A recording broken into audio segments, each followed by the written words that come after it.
নিশ্চিতভাৱে এটা কথাৰ ওপৰতে এটা বিষয়ৰ ওপৰতে বেছিকৈ ধ্যান দি আছিলে। আমি সকলোৱে নিশ্চিতভাৱে এটা বিষয়ৰ ওপৰতে ধ্যান দি আহিছোঁ, সেইটো হৈছে উজনি অসমৰ কেইখনমান জিলাত হোৱা প্ৰলয়ংকৰী বানপানী। এতিয়া পানী শুকালে, কিছু কিছু ঠাইত এতিয়া অৱশ্যে পানী জমা হৈ আছে, পানী নিষ্কাশনৰ কাম চলি আছে। পানী শুকাইছে, কিন্তু তাৰ পৰৱৰ্তী সময়ত কৰিবলগীয়া যিখিনি কাম, সেই কামখিনি ৰাজ্য চৰকাৰে অতি নিয়াৰিকৈ কৰি আছে। ইতিমধ্যে কালি আমাৰ মাননীয় মুখ্যমন্ত্ৰী হিমন্ত বিশ্ব শৰ্মা ডাঙৰীয়াই বিস্তাৰিতভাৱে আপোনালোকৰ জৰিয়তে অসমবাসী ৰাইজক এই বিষয়ে অৱগত কৰাইছে। আমাৰ ভাৰতীয় জনতা পাৰ্টিৰ যিটো চিকিৎসক কোষ, সেই চিকিৎসক কোষে যোৱা 9 তাৰিখৰ পৰা 4খন জিলাতে মেডিকেল কেম্প বহুৱাইছে।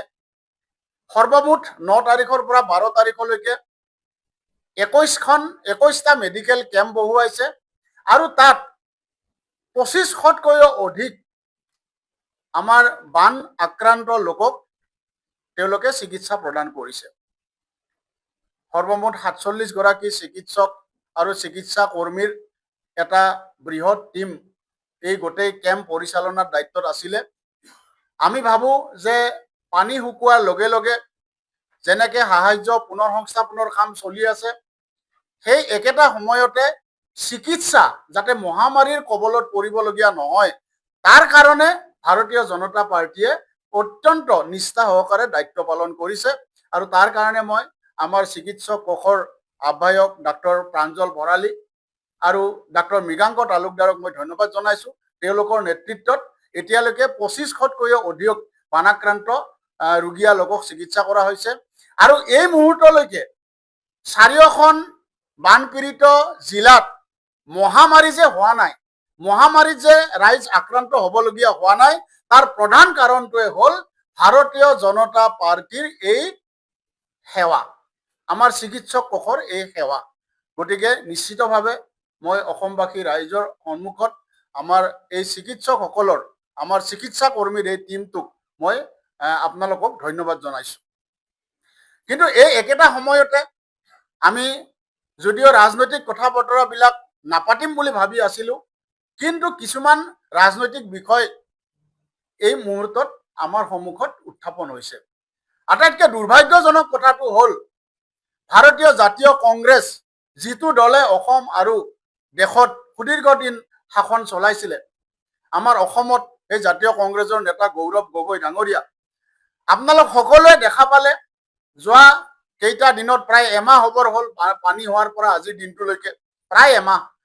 এই যোৱা এমাহত গৌৰৱ গগৈ ডাঙৰীয়া আৰু কংগ্ৰেছ দলটোৱে বানপীড়িত 4খন জিলাত যি ধৰণে সেৱা আগবঢ়াব লাগিছিল, যি ধৰণে সাহায্য আৰু পুনৰ সংস্থাপনত তেওঁলোকে হাতে কামে লাগিব লাগিছিল, তেওঁলোকৰ অস্তিত্ব আমি তেনেকে দেখা নাপালোঁ। গৌৰৱ গগৈ ডাঙৰীয়াই প্ৰতীকী অৰ্থত বানপীড়িতক লগ কৰিলে। এনেকুৱা এটা তেওঁৰ যিটো আমি দেখি থাকোঁ, তেওঁৰ যিটো শাৰীৰিক ভাষা, যিটো বডি লেংগুৱেজ, স্বৰ্গদেউ যেন তেওঁ সম্ৰাট। বানপীড়িতক লগ কৰা সময়তো আমি দেখা পালোঁ যে গৌৰৱ গগৈয়ে যেন বানাক্ৰান্তক লগ কৰিবলৈ গৈ যেন তেওঁ বানাক্ৰান্তকহে ধন্য কৰিছে। তেখেতৰ শাৰীৰিক ভাষাত এইটোৱে প্ৰতিফলিত হৈছে। এদিন নে দুদিন তেখেত গ'ল, তাকো এটা প্ৰতীকী অৰ্থত গ'ল, হাতে কামে লাগা আমি দেখা নাপালোঁ।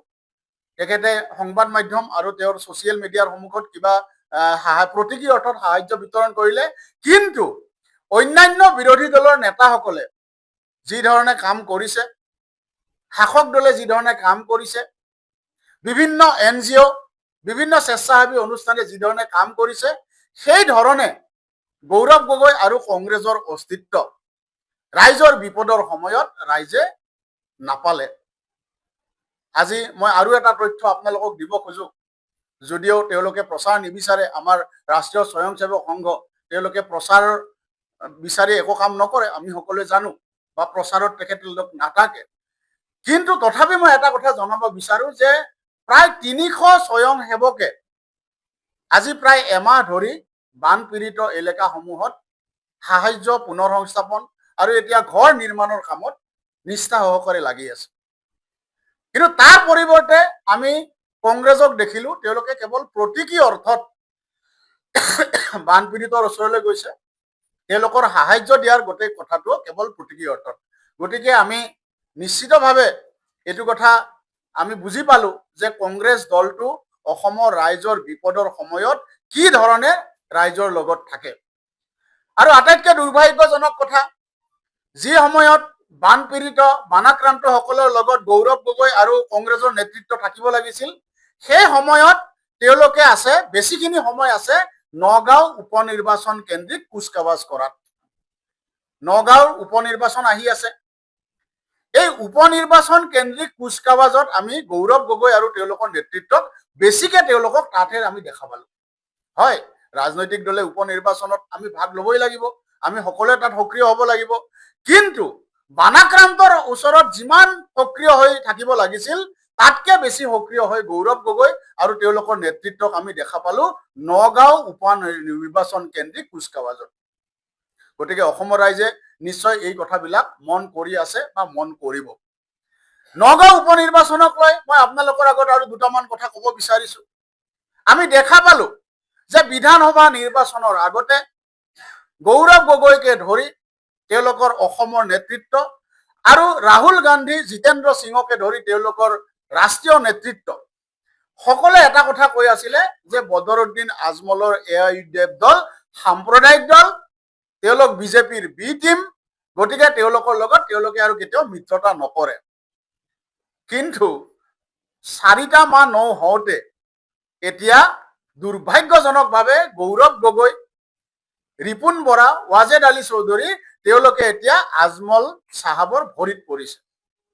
এতিয়া নগাঁও নিৰ্বাচনত উপনিৰ্বাচনত বিজয় হোৱাৰ কাৰণে তেওঁলোকে বিধানসভা নিৰ্বাচনত যাক সাম্প্ৰদায়িক বুলি কৈছিল, বিধানসভা নিৰ্বাচনত যাক তেওঁলোকে বিজেপিৰ বি টিম বুলি কৈছিল, সেই আজমল, সেই AIUDFৰ ভৰিত পৰিছে। এইটো মই ভাবো যে এটা অসমৰ ৰাজনীতিৰ এটা অত্যন্ত দুৰ্ভাগ্যজনক ঘটনা। তাৰ মানে এটা কথা প্ৰমাণ হৈ গ'ল, কংগ্ৰেছৰ কাৰণে AIUDF মাজে মাজে কেতিয়াবা সাম্প্ৰদায়িক হয় আৰু কেতিয়াবা সেকুলাৰ হয়। কেতিয়া সাম্প্ৰদায়িক হয়? যেতিয়া কলিয়াবৰৰ পৰা উজনিলৈ যেতিয়া নিৰ্বাচন থাকে, উজনি অসমত যেতিয়া নিৰ্বাচন থাকে তেতিয়া আজমল AIUDF সাম্প্ৰদায়িক হয়। আৰু যেতিয়া নামনি আৰু মধ্য অসমত নিৰ্বাচন থাকে তেতিয়া বদৰুদ্দিন আজমল সেকুলাৰ হয়। এতিয়া বদৰুদ্দিন আজমলৰ ভৰিত পৰি নগাঁও উপনিৰ্বাচনৰ বৈতৰণি পাৰ হ'বৰ কাৰণে কংগ্ৰেছ দলে এতিয়া কন্দা-কটা আৰম্ভ কৰিছে। এয়া অসমৰ ৰাজনীতিৰ কাৰণে অত্যন্ত দুৰ্ভাগ্যজনক কথা। আমি এটা কথা সদায় কৈ থাকো যে যদিও মাজে মাজে কংগ্ৰেছ আৰু AIUDFে তেওঁলোকে বেলেগ বেলেগ বুলি পৃথক পৃথক বুলি নাটক কৰি থাকে, আচলতে সাম্প্ৰদায়িক আৰু মুছলমান তুষ্টিকৰণৰ ৰাজনীতিত তেওঁলোক এটা মুদ্ৰাৰে ইপিঠি সিপিঠি। তেওঁলোকে মুছলমান ভোটখিনি একত্ৰিত কৰাৰ স্বাৰ্থত তেওঁলোকে দেখাত যদিও কেতিয়াবা ৰাজনৈতিক কৌশলগত কাৰণত বেলেগ বেলেগ হৈ দেখুৱায়, আচলতে তেওঁলোক একেটাই। আৰু সেই কথাটোকে পুনৰবাৰ এইবাৰৰ আহি থকা নগাঁও লোকসভাৰ উপনিৰ্বাচনৰ আগে আগে এই কথাটো পুনৰবাৰ প্ৰমাণিত হৈছে। কালি লুৰিণজ্যোতি গগৈ ডাঙৰীয়াই প্ৰতিক্ৰিয়া প্ৰকাশ কৰিছে, ধন্যবাদ জনাইছো তেখেতক, যে অন্তত কংগ্ৰেছৰ সাম্প্ৰদায়িক, কিন্তু কংগ্ৰেছক তেওঁ কনচেশ্যন দি থাকে, কিন্তু AIUDFৰ কথাও তেখেতে কৈছে কালি। কিন্তু আমি বুজি নাপাওঁ যে কংগ্ৰেছ আৰু AIUDFৰ ৰাজনীতিৰ পাৰ্থক্যটো ক'ত? একেই মুছলমান তুষ্টিকৰণৰ ৰাজনীতি, তাৰ মাজত লুৰিণজ্যোতি গগৈৰ মতে কংগ্ৰেছ সেকুলাৰ আৰু AIUDF হ'ল সাম্প্ৰদায়িক।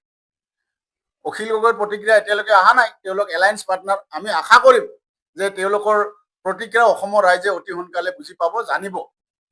এতিয়া এই গোটেই বিষয়টো লৈ আমি নগাঁও লোকসভা উপনিৰ্বাচনৰ যিসকল ভোটাৰ ৰাইজ আৰু অসমৰ ৰাইজ আমি আহ্বান জনাইছো যে বদৰুদ্দিন আজমলক লৈ কংগ্ৰেছে কৰা এই ৰাজনীতি আপোনালোকে লক্ষ্য কৰিব।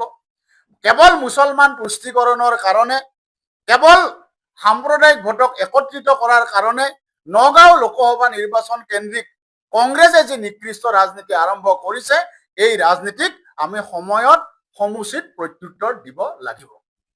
ধন্যবাদ।